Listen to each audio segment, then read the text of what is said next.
Well, thanks for coming. What we're really here to talk about today is the chemical component of the human health assessment. We're really talking about the human health risk assessment. And as we all know, or probably all appreciate, that we're all exposed to chemicals every day. They're in the air we breathe, the food we eat, the water we drink.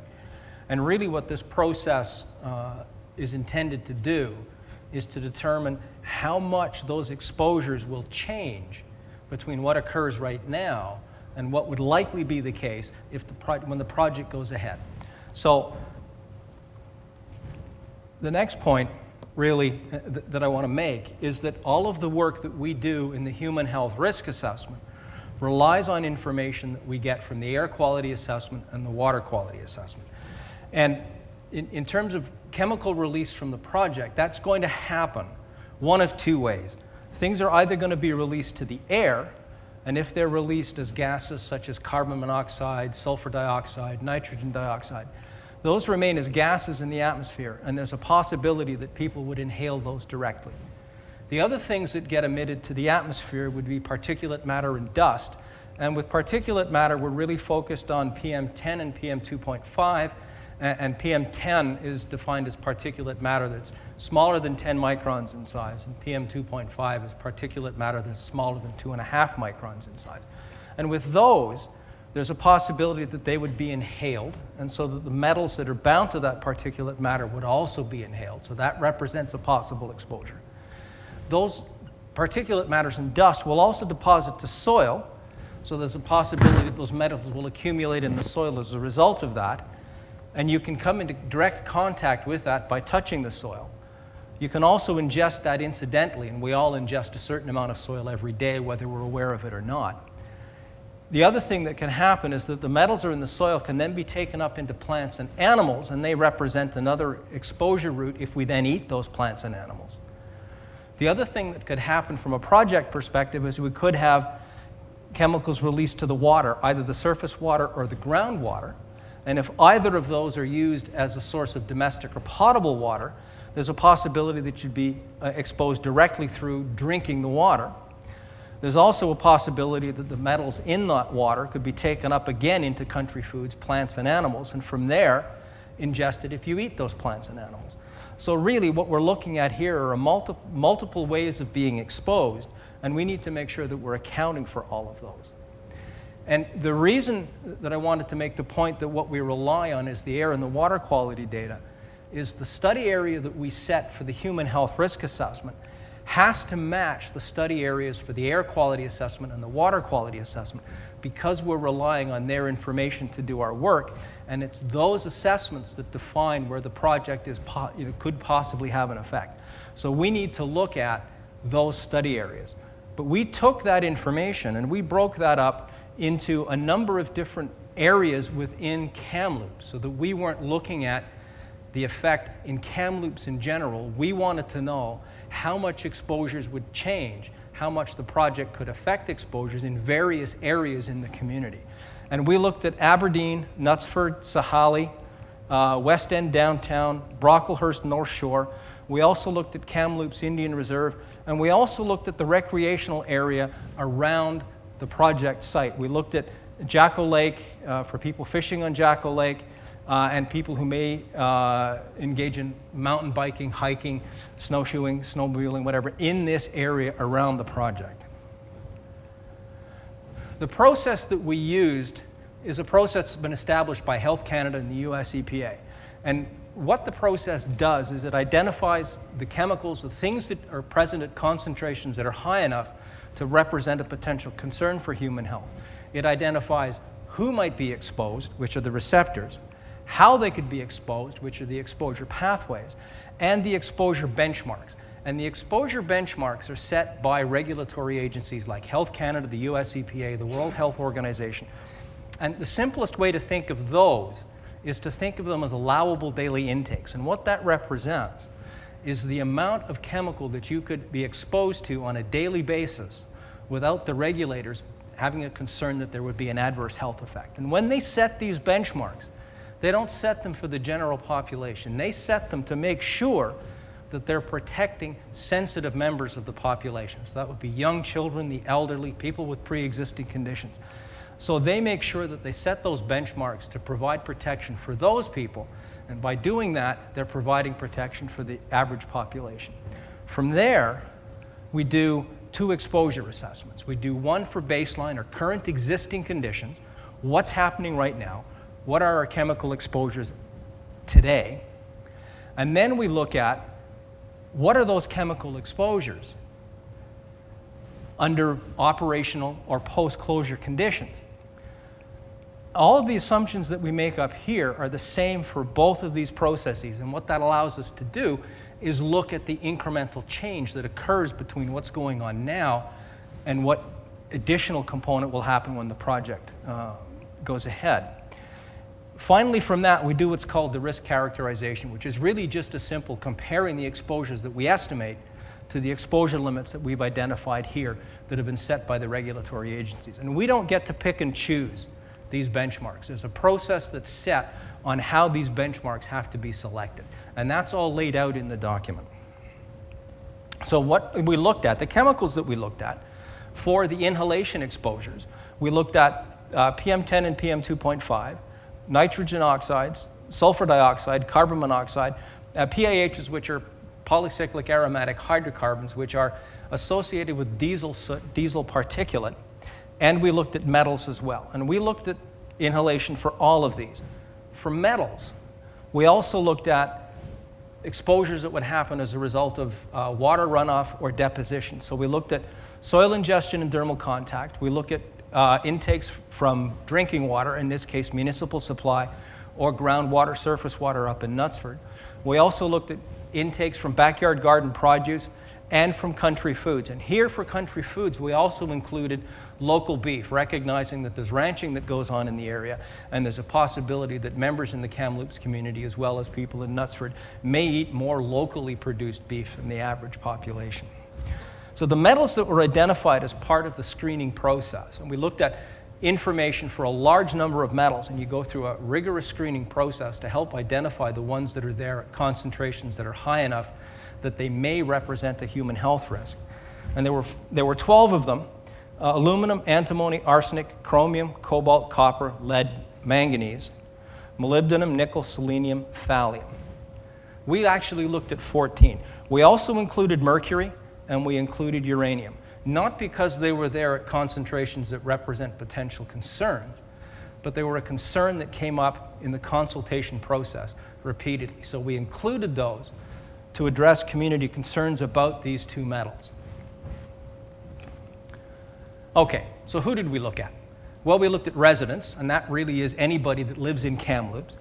We looked at ranchers, and that really was intended to be people who live in Knutsford, and we assumed that there people may eat more beef than locally produced beef than people who live in Kamloops. But more importantly, we looked at this, sorry, wrong ones. Do that every time. Because the people up in Knutsford may use either well water or surface water as a source of drinking water. And we wanted to make sure that if that in fact was happening, that we captured that as part of the total exposure so that we understood what the exposures are now and what effect the project may have on that at some point in the future. We also looked at what we call recreationalists, but people who may engage in recreational activities or members of First Nations who engage in traditional or ceremonial activities in the area of the project, people who fish on Jacko Lake or may go hiking in that area. We also looked at Aboriginal people because their country food consumption rates are different than the average population, so we wanted to make sure that we adequately represented the exposures that they may experience, the risks associated with those exposures, and how they may change as a result of the project. What scenarios did we look at? Well, we looked at the base case, which is what's going on now. What are the current exposures? We looked at project alone for inhalation. We wanted to know what the inhalation effects were associated with, particularly with metals, while the project is operational. Once the project shuts down, that exposure pathway isn't going to be there. For the future case, we looked at post-closure because what we're really focusing on is the metal accumulation in the soil, and that will be at its highest level once the project is done. After you've allowed for 23, 25, 27 years of deposition, the metal concentrations are going to be the highest. So that's what you use because that gives you the greatest change between what's there now and what's likely to be there in the future.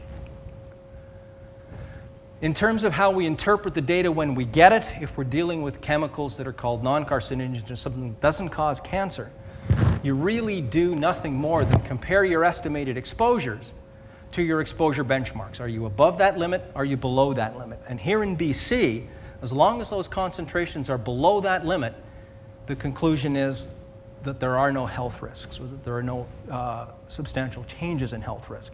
For carcinogens, it's a little different because with carcinogens, the basic theory says that any exposure to a carcinogen, even at a very, very low concentration, brings with it some level of risk. So there's no exposure that doesn't bring with it some level of risk. So in order to assess the effect that a carcinogen has, you look at how much your overall lifetime cancer risk changes. And for the general population, the overall lifetime cancer risk is about 0.4, so about 40%.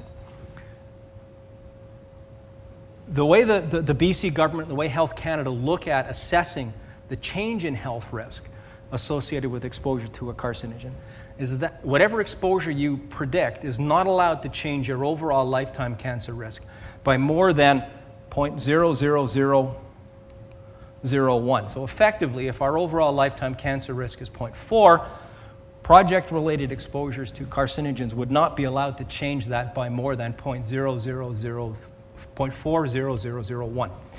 And the other thing that's important to understand is that there's no scientific basis for this number at all. It's simply a policy decision that the regulators have made. If the cancer risk change is less than this, it's acceptable. If it's higher than this, it's not acceptable. Okay, I think the reason we're all here. What were the results? Well, if you look at air quality, what you find is that the incremental change in air quality is very small. So consequently, the change in exposure and the change in risk is very small. For SO2, NO2, and carbon monoxide, all of the concentration ratios or the hazard quotients are below 1. So they're well below the benchmark. For metals, it's the same thing. For metals that are bound to particulate that you inhale, the hazard quotients and the risks associated with those exposures are well below the benchmarks that have been set by the regulatory agencies. For PM2.5, it's a little bit different. What you find is that for PM2.5, in base case, in residential areas, we're above the benchmark. But the changes that occur between what's going on now, the effect the project is going to have, is very, very small. And as a result of that, there really is no health risk predicted. For PM10, same kind of thing in Aberdeen and in the recreational area around Jacko Lake, which here is called the maximum point of impingement, where the predicted concentrations are going to be highest. We do see concentration ratios that are greater than 1, but what matters with both PM2.5 and PM10 is not the worst case, it's how often these happen. So what you see, if you take a look at it graphically, and this might make it a little easier to understand, for SO2, NO2, and carbon monoxide, the base case is blue, the future case is green. There really is no real change in some of these, and they're all below, well below 1. So for those, there's no concern. For PM2.5 in Aberdeen, what you find is that base case and project case are above 1, but there's really no difference. And it's important to understand that this location, in fact, is down by the highway. So these effects are largely due to the presence of the highway. For PM10, it's a little different. We do see a change between base and project. But when you look at this, what you find is that for base case, this happens about 6 times a year, and for project case, it happens 8 times a year. And all of these occur in December, January, and early February, and never on subsequent days. They're well spaced apart. And because these are infrequent, there really are no health concerns. If we take a look at Upper Aberdeen, the area around Pacific Way Elementary, and you look at PM2.5, what you find is that for both the base case and the project case, the predicted concentrations are well below 1. They're well below the benchmark. So in both cases, the exposures to PM2.5 would not represent a health risk. And if anybody's interested, this receptor right here, what's called discrete receptor 38, is Pacific Way Elementary. You can see we're well below 1 and that there's little change between what conditions are now and what conditions are when if the project goes ahead. If you look at the recreational area around Jacko Lake, for everything but PM10, both the base case and the project case are well below 1. So these don't represent a concern. For PM10, the story is a bit different. There is a change, but these are all based on what are called worst case. So if you look at this, while it looks decidedly unpleasant, what you find is this happens one day out of 365. This occurs once. And again, that's during the winter. And these concentration ratios, or your exposure estimates, are based on the assumption that somebody is at that location 24 hours a day. And in the winter, that's unlikely to occur. For the direct contact exposures, soil ingestion, dermal contact, country food consumption, the results are pretty much the same. What you find is that the change in hazard quotients or cancer risks are small between the base case and the project. And that's because the change in soil quality and the change in air quality and water quality is small. And for all of the areas that we looked at, for all of the receptors that we looked at, those are well below 1, okay? So they don't really represent a health concern. And what that looks like graphically, and we've got these kinds of figures and all of the assessments for infants, toddlers, children, teens, and adults for all of the community areas that we looked at. We've presented the results for the toddler here because the toddler is the most sensitive receptor in that toddlers eat more dirt than the average person, and their body weight's lower than an adult. So they eat about 4 times more dirt than an adult, and they weigh about 4 times less than an adult. What that means is their exposure on a daily basis is about 8 times higher than an adult's exposure. So you look at them as a marker for potential effects. And what you find for the toddler in Aberdeen, and again, we focused on Aberdeen because that's where deposition is going to be the highest. Consequently, that's where the change in metal concentration in the soil is going to be the highest. So we looked at that, and what you see between the base case, which is here, and the application case, which is on the right-hand side for each one of these metals, that the change in exposure is very, very small. And all of these exposures are well below 1, and that's combining exposures from drinking water, traditional plant consumption, wild meat consumption, fish, cattle, garden produce consumption, dermal contact with soil, and soil ingestion. You take all of those exposures and you add them up. So you get a total exposure. You compare that to your exposure benchmarks, and this is what you get. We also looked at the toddler in Knutsford here, and again, the reason we're presenting this one is there's a possibility the drinking water is either groundwater or surface water, and they may also eat more beef than the toddler from Aberdeen, local beef than the toddler from Aberdeen. And we did the same thing for the First Nations receptor, again, because their consumption rates of country foods are different than the average population, so we wanted to make sure we were representing the exposures that they experience as well. And you see the same thing. In each case, for some things there is a slight change between base case and post-closure, but in every case, everything is well below 1. So again, you're not predicting a health risk associated with this. And really, in summary, that's what the results show, right? We're not predicting a change in health risk associated with the project, okay?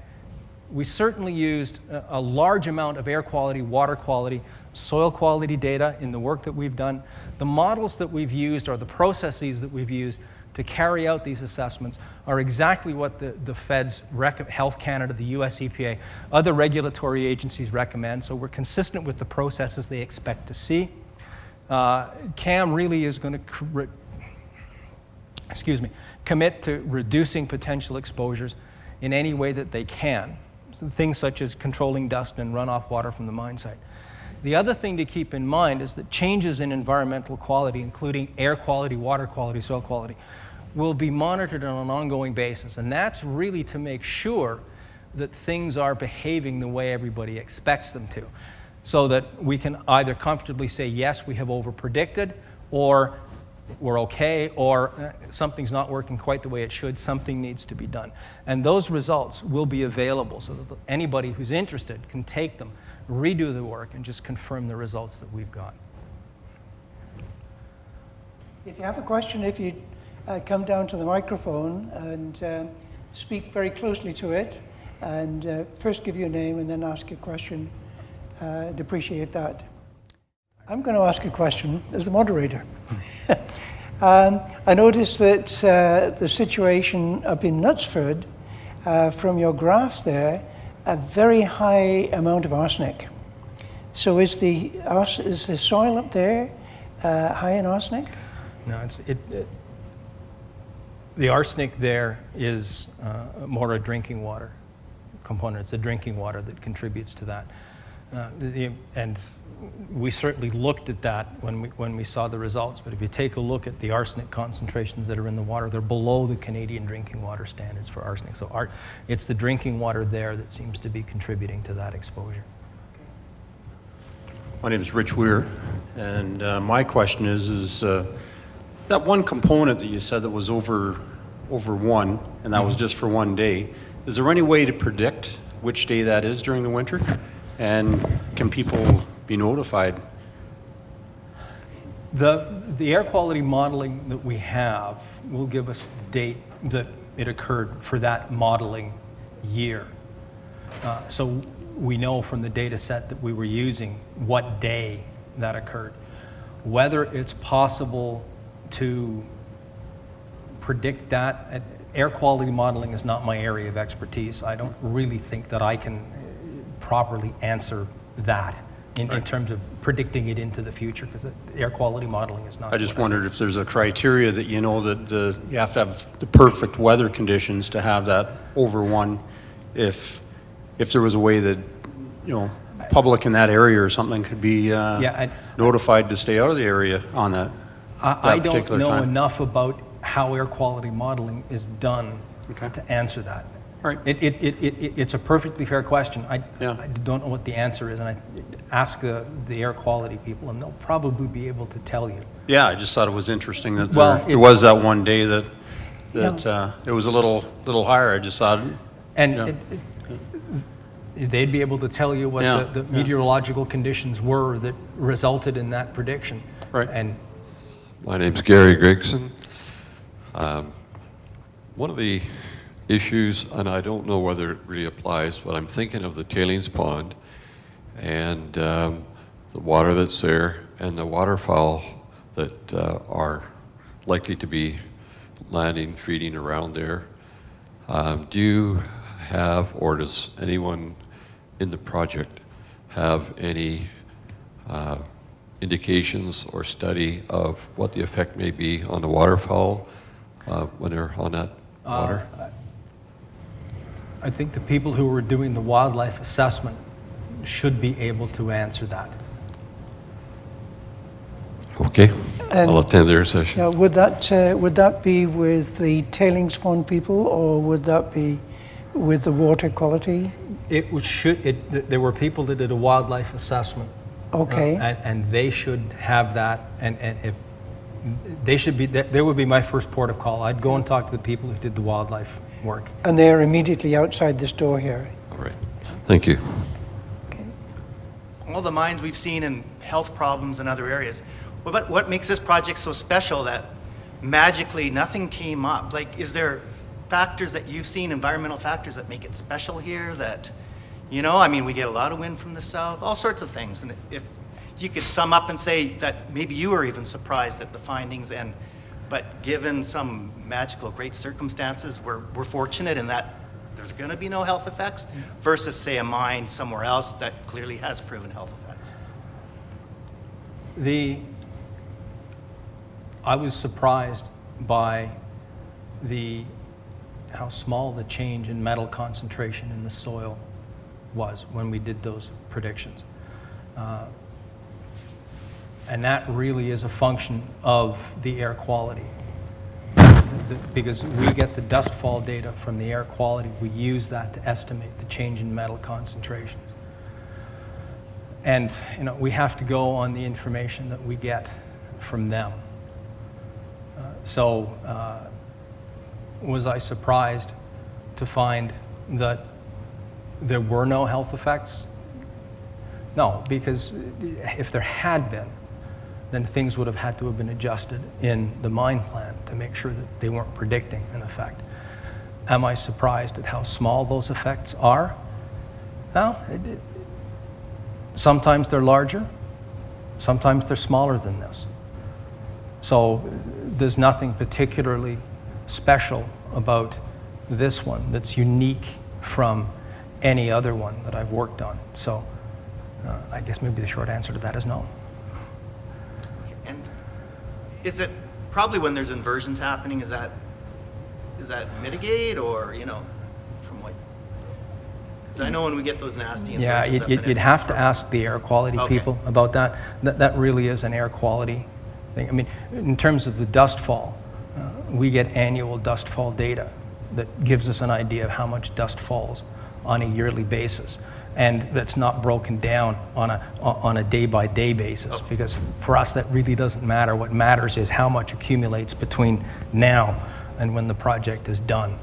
And if that, you know, if it's a little bit more today and a little bit less tomorrow, that's why we go to the end, because we want to know what the total is and work on the total. We can do it day by day, but as we can see from here, between here and here, the changes are very small, so the changes incrementally are going to be even smaller.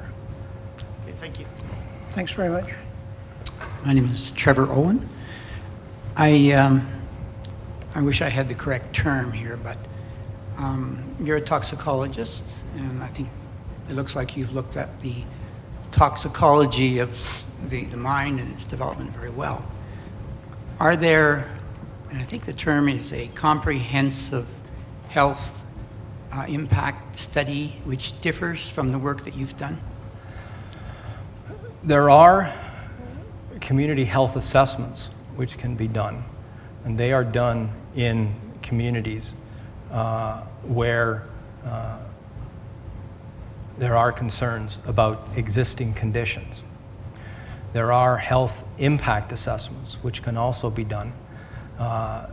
They contain the same work that's done both here and that the socioec people have been doing as part of this submission. They're just packaged differently. I just wondered if all the boxes were checked off. Again, I'm not sure of the term, but it's written somewhere.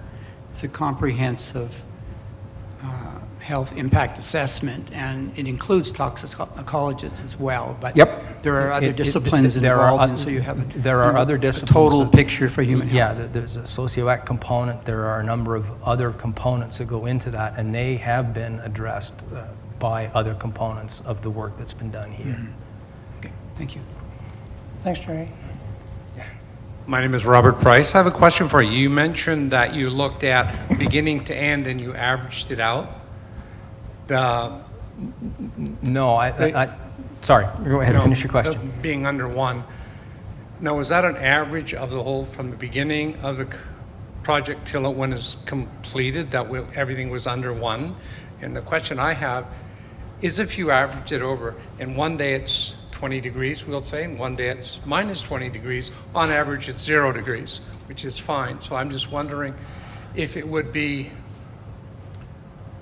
more pollutants in the beginning when you're producing more in the middle and less at the end?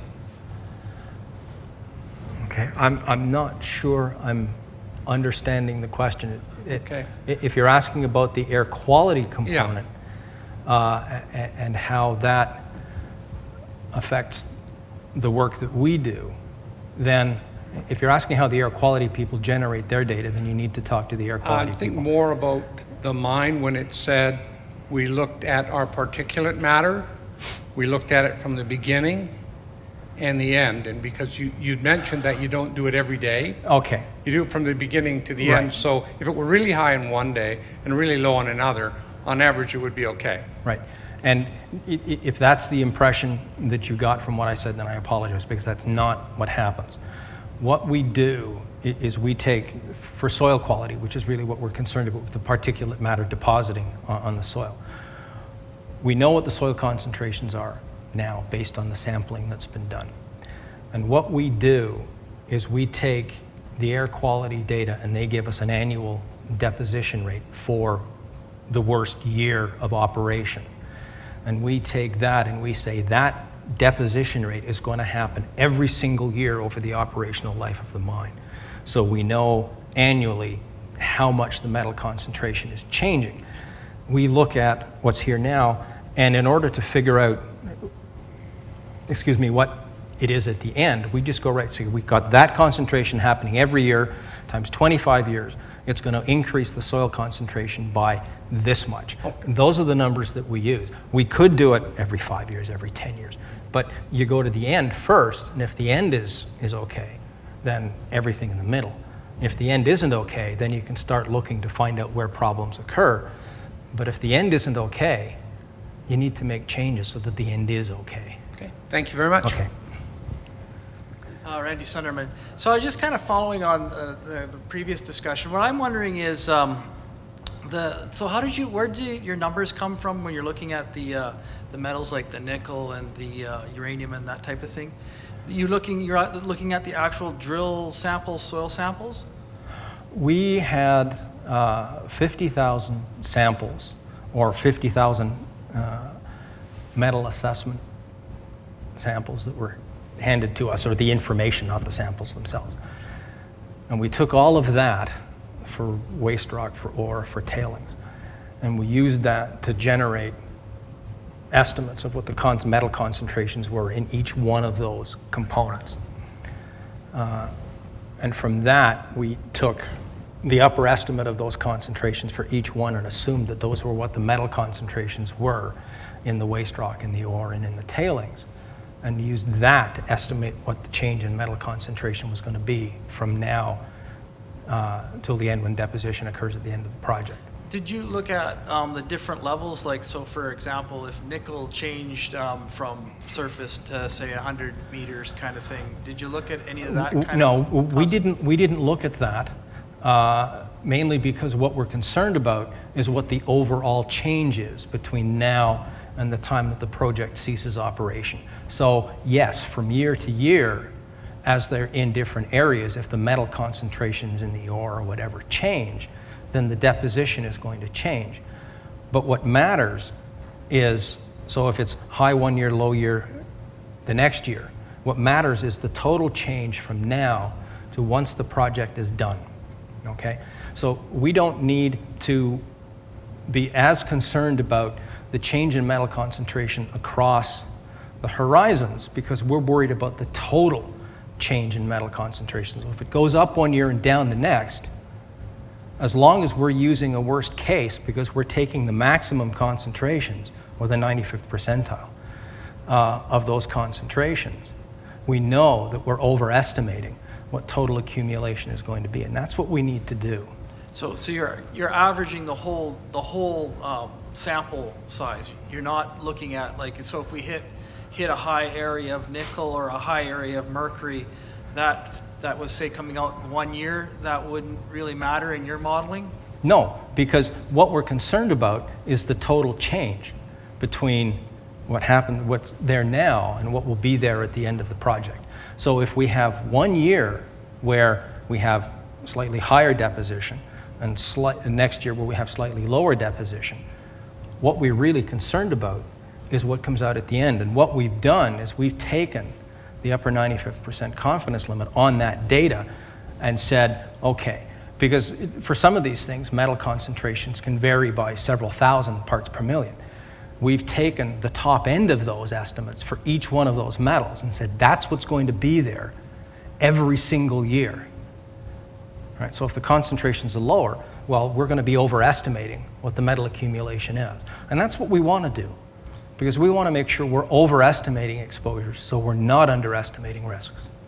So you actually got from the core samples, you were able to actually get that. That's what they gave you as your data source. So that's all in your report. We could see the numbers you're using from those samples? The numbers should be there. The individual samples certainly aren't identified. We have 50,000 lab reports, for lack of a better term. So we've got 50,000 samples which give us metal concentrations. and all of those are taken. So all of the 50,000 aluminum concentrations are taken, all of the 50,000 uranium concentrations are taken. And you take those, and you take the upper 95% confidence limit on that as your estimate of the concentration that you're going to use to estimate deposition every single year for each year of operation. Okay. Okay. Okay, so we'll draw the session to an end. I thank you all for your participation. I thank you for the questions. There were some really pertinent questions here.